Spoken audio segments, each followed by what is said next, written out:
Good morning, everyone. Thank you for joining us. We are right at 10:30 Central Time, giving folks just a minute to hop into our session for today. I hope this event finds you well and that you aren't as stressed as some of us may be when it comes to the holiday season. But welcoming you to today's coffee chat. Our presentation for today is an In Case You Missed It session from our 2023 all-member conference back in November. It's titled Accelerating Impact, Building a Feedback-Centric Culture.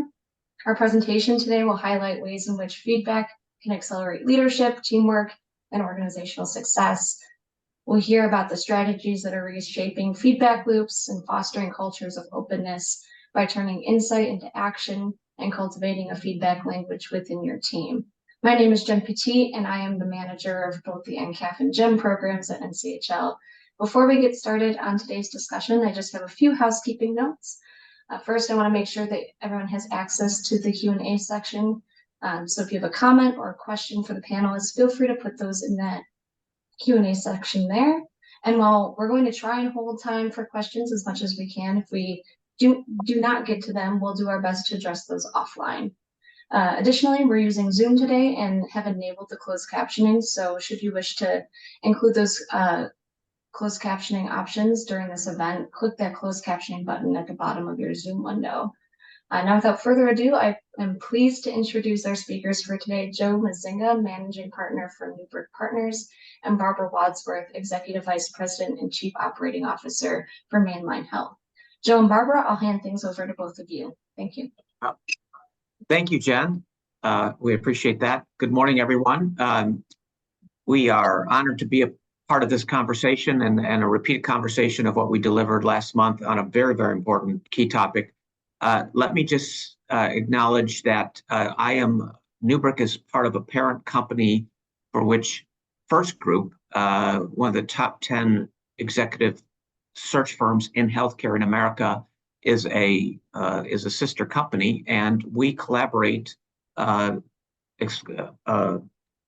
effectively with our search colleagues in delivering executive search to healthcare systems across the country, leveraging the skills that we bring and leveraging the skills that they bring in terms of the talent landscape and the development of leaders. So in that vein, we are bringing some of the tools that we bring to the work that we do at Newbrick in terms of developing talent, which is what we're most passionate about. So again, I'm the managing partner for Newbrick. I am in my 12th year with Newbrick Partners, and prior to that, I was a regional practice leader with A.M. Hewitt, and before that, I was in the Advocate Aurora system as a clinician in clinical delivery, left the field to enter consulting in organizations, predominantly healthcare ones, and focused heavily on executive development and assessment, physician leadership development,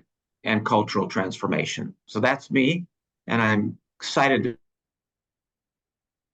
colleague Barbara. Tell us about you, Barbara. So good afternoon. Thank you for joining us. Barbara Wadsworth. I'm the Executive Vice President, Chief Operating Officer at Mainline Health, which is a medium-sized health system outside of Philadelphia. I've been here 11 years. I'm a nurse, and I joined the system as the System Chief Nursing Officer, and I've been the Chief Operating Officer since 2020. And I've had the privilege to work with Newbrick Partners on executive searches, and Joe happens to be my executive coach. So I was just going to say, so as part of the actual work, you're experiencing a real live executive coaching relationship that we have established. And given this opportunity several months ago, Barbara immediately came to mind to join me in this conversation, because she actually, as in many cases, which I'll talk about later, demonstrates so many of the skills and facilities and curiosity around this whole feedback conversation. So I'm thrilled to have you with me on this conversation. So tell us where we're going, Barbara. Yes, so we're going to talk about why feedback matters, and so what's the problem with feedback? And even when we say that, what do you initially think? Oh, feedback, it must be bad. So certainly healthcare is a challenging place to work these days, and we really need to make sure that we are performing at our highest and our best. And part of that is making sure that the teams are high functioning and resilient.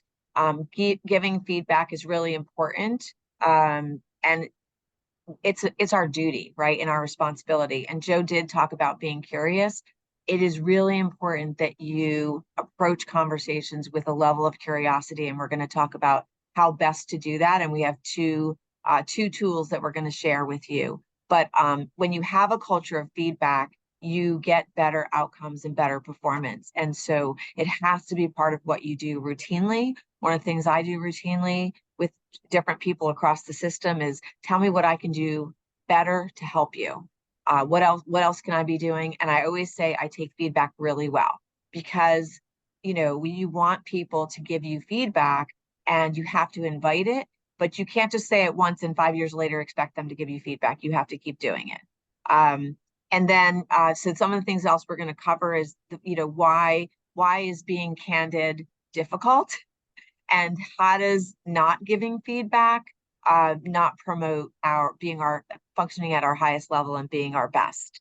And then, Joe and I talk about feedback is kind, right? So if we don't show up and talk to people about how they can be better in their role, then we're not leading to our highest capacity. And so it really is important that we are transparent, authentic, specific, and that you do it frequently. If you only provide feedback occasionally, like at performance appraisal time, or maybe even twice a year, that is not enough feedback to improve people's performance and to make it as meaningful as it could be. So I'm going to hand it back over to Joe, and he's going to talk about the goals. Thank you. So I'm gonna underscore a few things that you shared, Barbara, but I think that what we're presenting offers the opportunity to minimize the angst and the fear and the reluctance that we have. Some of us will procrastinate. We'll kick the can on delivering the feedback, even if we're well prepared. We just I don't want to go there. It's the danger zone. It's the unknown zone. But as she said, it's a gift, and we deserve as leaders to provide our people with opportunities to grow and learn. And if we held back, we aren't doing our job. And I think it's, as you said, Barbara, it's not about an annual experience. What's the point of giving somebody feedback to what happened the last 365 days? It's over. It's in the rearview mirror. So we talk about frequency, like weekly, like bi-weekly, like spontaneous opportunities, which is what part of the tool we're going to give. So we build in these tools so that it becomes a culture of feedback, not an event, not a see me after class dreadful experience. It's just what we build in the culture as leaders. In order to do that while the sun is shining, and I will say that several times, in other words, there's no issues, we establish agreements around feedback. And as Barbara said, agreements could sound like, I am, as a leader, very receptive to feedback. I want you to hear me right now. I would like you, any opportunity you find to give me feedback, I'm expecting it from you. That's an agreement. That's creating an agreement versus just sneaking up on somebody and saying something. So we'll talk more about that when we get to the tool. But when we do this, when we create, in creating the culture and in creating agreements, we start to embed a language which offers us shortcuts, much like we have on our desktop, that take us to tools where we can deliver this feedback and receive this feedback effectively and without distress and with opportunities for growth. So I want to take this opportunity now, Barbara, let's go right into the first tool with the time we have. Tool number one, again, requires that we establish these agreements. Psychological safety, as you can see there, is something that we talk about frequently. You hear about it. I'm not sure if there's a universal description or I'm sorry, universal definition. But what we do know is when you have predictability and structure and expectations in relationships, that are set. Barbara was talking about where she invites people. That's what creates psychological safety. You need a structure and you need a process and you need a way to understand what am I getting myself into when I open that door. We don't open doors when we don't know what's on the other side, but when we have a structure and a process and a tool in place. What we do understand from a recent neurological studies with that in mind is when we request feedback, Barbara, when we invite it, when we indicate, well, there isn't a situation right now, but when we say, I want it, and we request it, it's far more comforting to our brain and to our central nervous system than somebody saying, I've got feedback for you. It really makes a difference, and that's what's important. And at the same time, even if we go there, how we receive it and acknowledge it is the game changer. Because if we shut it down, which we'll talk about in a minute, it may be the last time we hear it from that person. They will figure out, no, it's not really legitimate. I got nipped at. I'm not going there again. So we have to be really cognizant of that. And in this tool, we have to be really on our toes to be prepared to receive it and deliver it. So let's talk about this tool. The tool is an acronym. Acronyms, as we know, are in most cultures. Every organization has acronyms, right, Barbara? Healthcare is filled with them. This is an acronym that we use intentionally, purposely with leaders and teams to install and embed in their conversations and dialogue and relationships. And we call it EBI, and it stands for even better if. So it would sound like in ongoing ways, and it's positively inclined. That's the other key neurological aspect to it. I might ask one of my colleagues who attended this session, are there any even better ifs, ABIs, for how Barbara and I presented today? Do you have any for us? Which means I've invited it, which means you better be paying attention because I'm coming, because I'm asking for it, because that's the way we roll. Because we all have the opportunity to get better and we all have the opportunity to learn.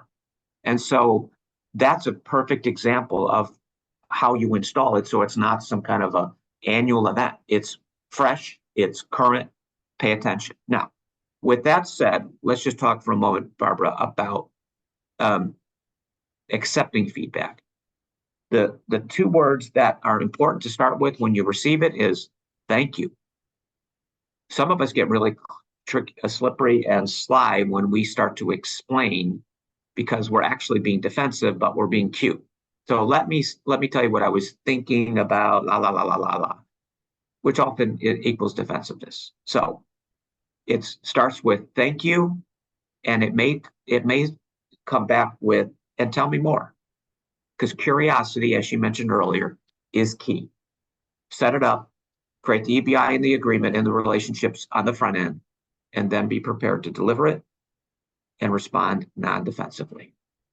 And Joe, I think it's really important. So I've done this with a number of my colleagues here at Mainline. And so I've done this with the CHRO, and I've talked to her about this, and she knows this tool. And I will say that even with setting it up and saying, Pam, I want you to give me feedback, and I'm going to take it well. And I want to be my best, show up as the best leader I could be. So when she started doing it, she would often send me a message in Teams right after a meeting, within like 24 hours of the meeting. And she started it with, so I'm giving you this because you asked me to.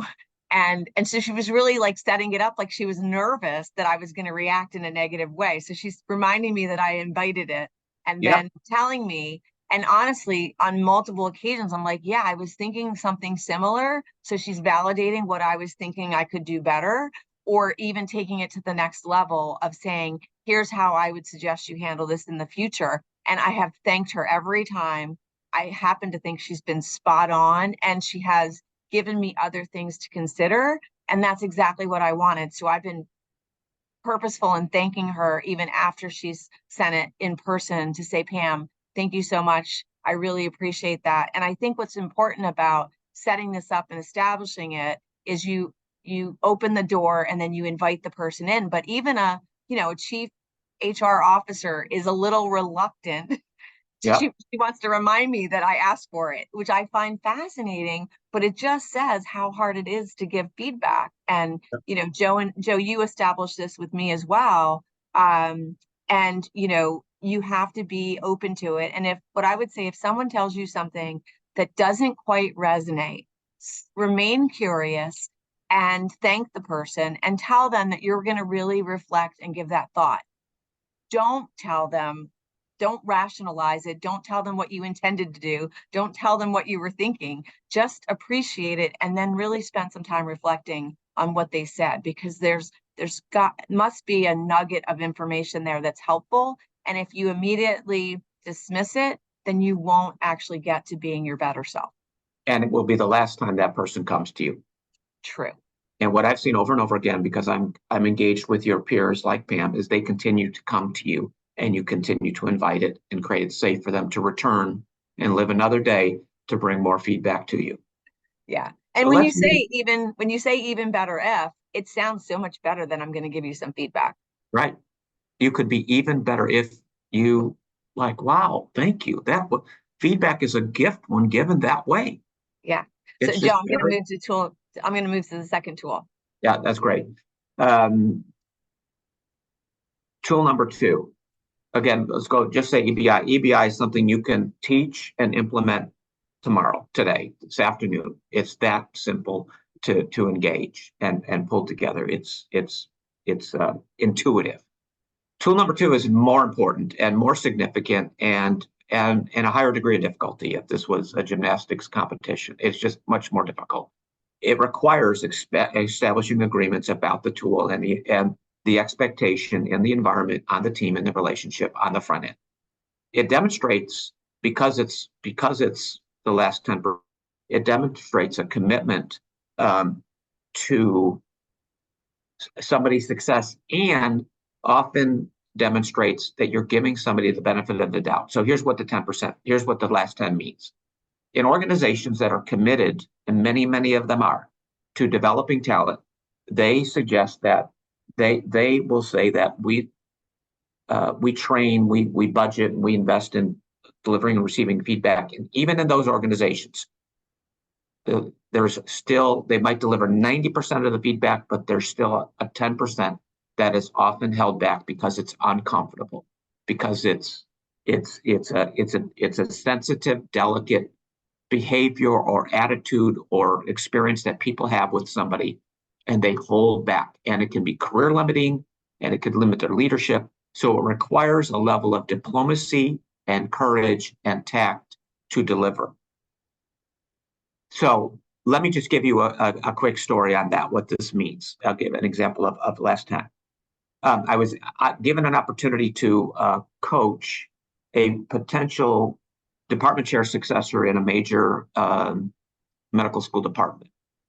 And when I was speaking to the chair who was talking to about his potential successor, he told me all of his accolades and his amazing accomplishments and his clinical brilliance and his research. And then he said, and I said, well, what else? And he said, well, there's one area Greg has. What's that? Well, when you're with Greg, and you're in a room or in a faculty lounge or in the hallway and engrossed in a conversation with him, and somebody enters the space, he looks away like this for the longest time. And I said, so what does that mean? He says, well, it means that we've interpreted it to mean our narrative is that that person's more important than us. So, because that person might be a career opportunity for him. I said, wow, sounds like he does that consistently. Yeah, he does. So how did he respond to the feedback when you gave it to him when he does that? Oh, no, we didn't give him that feedback. Oh, so you want me to give him that feedback, right? Is that what you're saying as his coach? Got it. So how am I supposed to know he does that? So that he didn't have an answer for that, obviously, but good fortune is at dinner a month or two later, we were engaged and we were sitting at the front of the restaurant, and lo and behold, somebody walked in the door and we were in a great conversation, and he left the table metaphorically, and I brought it to his attention, and he looked at me and said, I do it all the time. So I had an opening, but that's the last 10%. It's uncomfortable. It's awkward. I don't know how to go into it, but our courage and our requirement as leaders, as Barbara said at the top, is critical in this point. And we all have them in our mind as with people that we lead. It's not that difficult to come up with it. And Barbara, you'll tell a story about that. Let's go to that. Let's go to that story. Yeah, so establishing explicit agreements is an important piece to this. So there was an employee that I worked with a number of years ago. Her name was Sandy. And when I first got to the organization, they had a sort of a negative reaction to her. They felt like she ran the department, and that she was in charge of everything. And she was the administrative executive. And she came across very rude and very loud. And so I was like, okay, I spent some time observing her, and then I had a relationship with her, and I started talking to her, and I said, I can hear you when I'm in my office, and went through this whole sort of coaching moment with her. And I told her that I was going to help her to be successful and that I needed her to hear this feedback. So I gave her feedback about how she was perceived and what needed to be better. And it even went to people feeling like she was rude to them. And so we developed a great relationship. And literally I would just stand in her doorway, and she would look at me, and she'd lower her tone immediately. Then I'd go back to my office. And so we had this unspoken commitment. And, she got much, much better and actually stayed at the organization for over 25 years. And people said to me, "What did you do to her?" And I was like, I talked to her. And I mean, literally, like, they were like, "What'd you do to her?" And I'm like, I talked to her. And do you know what? She grew up in a family with both parents who were incredibly hard of hearing and didn't have hearing assistance. And so she lived in an environment where they were always loud. So the TV was loud, her parents everything was loud. So when she came to work, she was just doing what she did at home, which was be loud. And she also didn't realize how she was coming across. So again, nobody had given her this feedback. She had been there for a very long time. And guess what? She improved. And it really is kind of funny when people say, "Well, what'd you do to her?" I'm like, I talked to her. And did I send her to a couple of classes to help her communication? I did, but anyone could have done that. I really just spent time. And when you get to know like why she was so loud, it certainly makes you reflect and be like, oh, we should have spoken to her sooner. That's a great story. And you know what? It just occurred to me there, within the 10%, it's often something that somebody is doing that turns other people off. It's like a turnoff. Like that's a turnoff. And in polite cultures, which we often find ourselves in healthcare, we kind of ignore it, but we don't really ignore it. We might gossip about it. We might talk about it to somebody else instead of, as I say, bringing the mail to the right mailbox. You brought the mail to the right mailbox, and Sandy responded and course corrected, and you gave her a gift and at least saved her position there, if not her career. So it is incumbent upon us.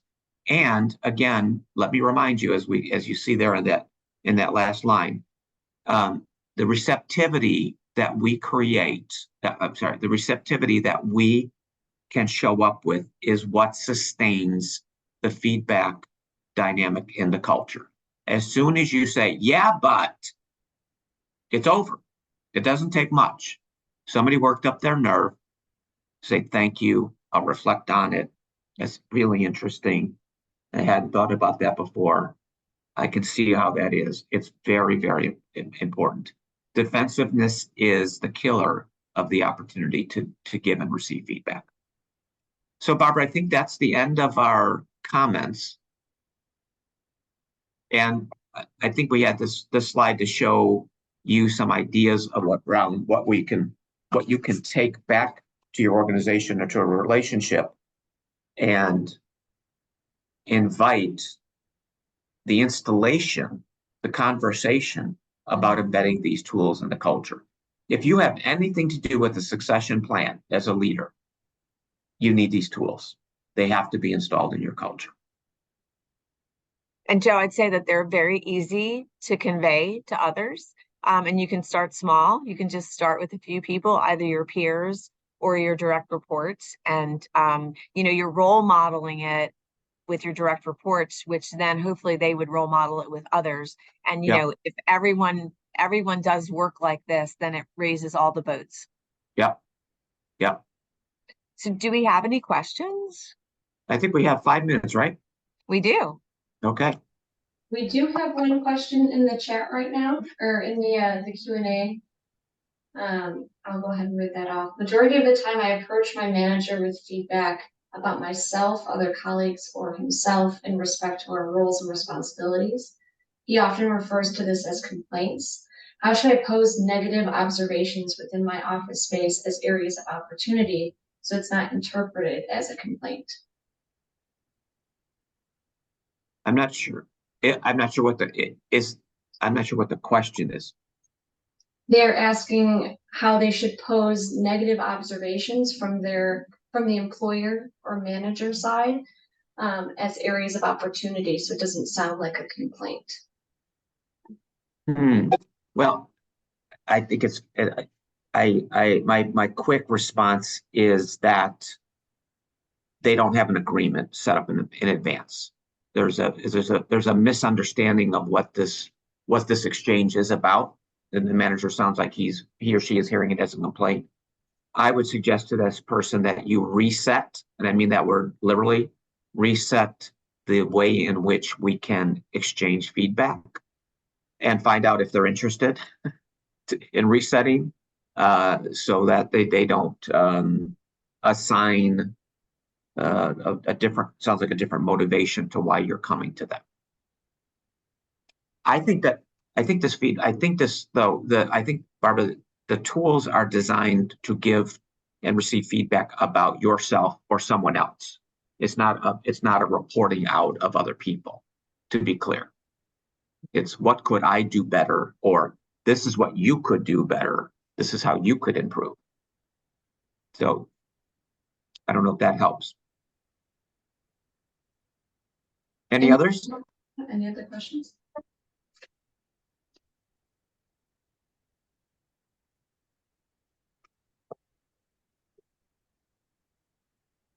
I have another one here I can share. How do you know if the relationship has sufficient psychological safety to engage in the use of these tools? That's a great question. Barbara, should I take a crack at it? Sure. I think it's art and science. I think there's an intuitive sense that we have about people, and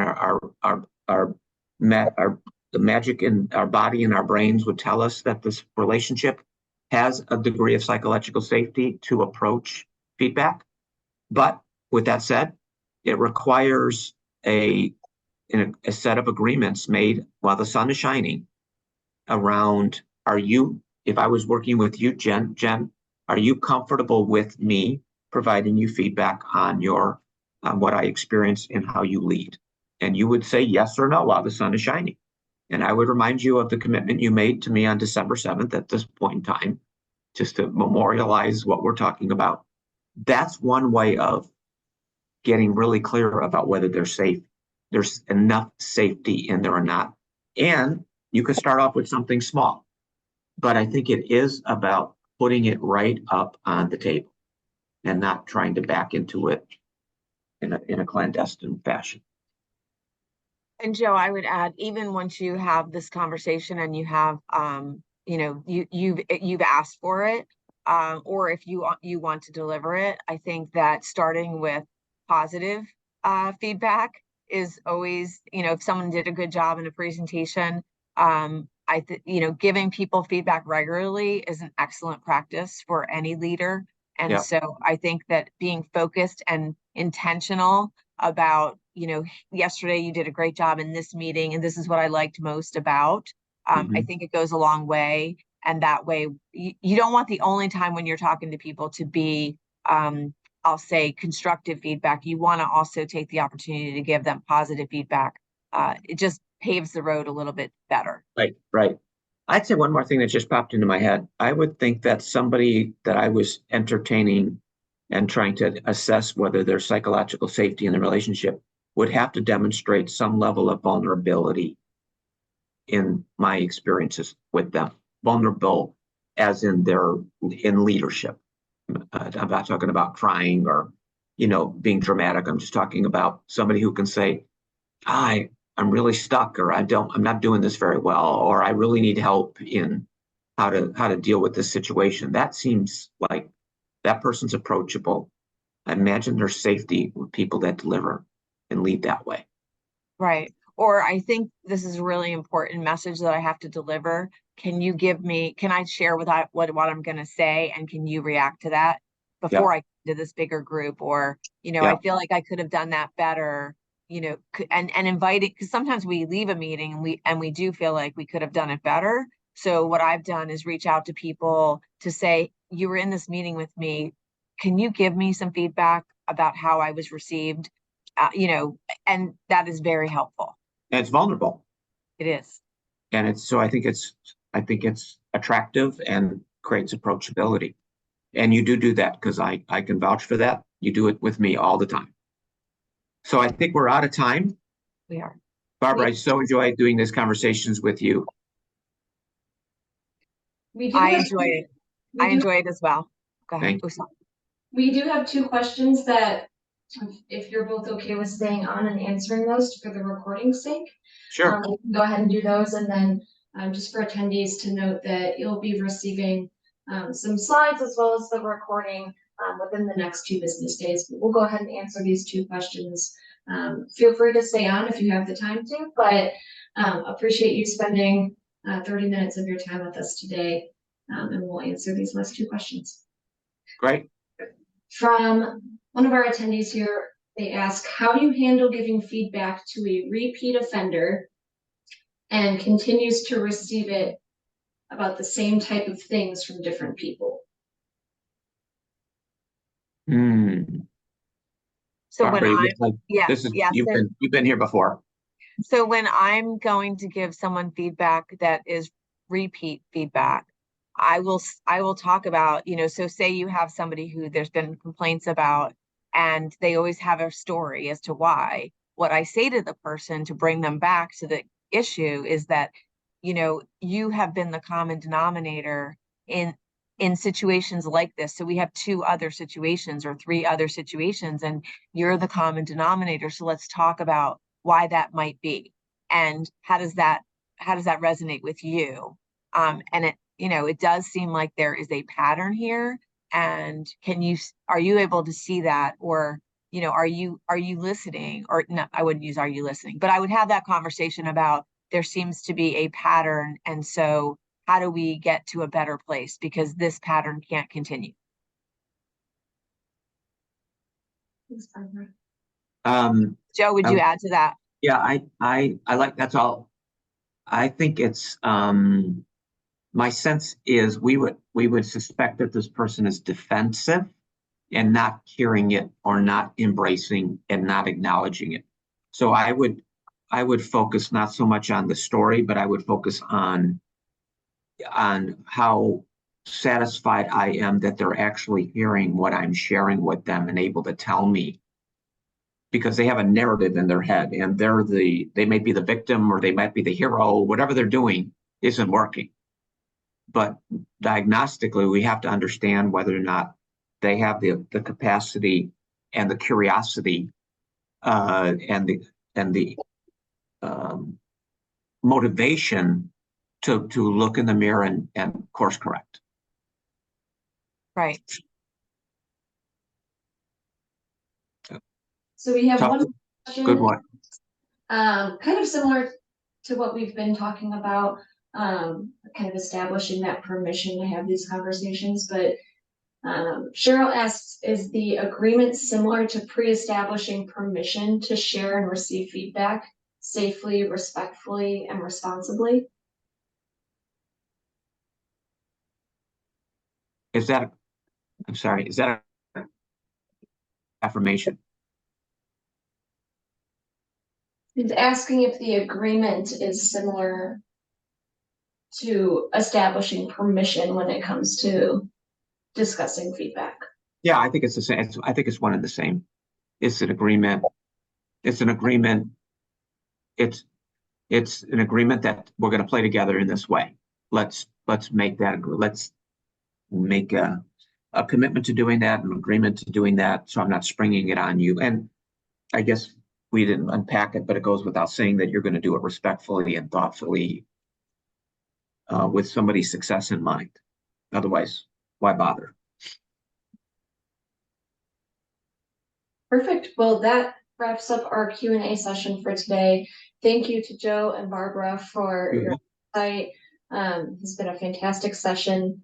And like I mentioned, the recording and some resources will go out in the next couple days. So thank you, everyone, and hope you have a great rest of your week. Thank you, Jen. Thank you, everybody. Thank you, Barbara. Thank you. Bye. Bye-bye. Thank you.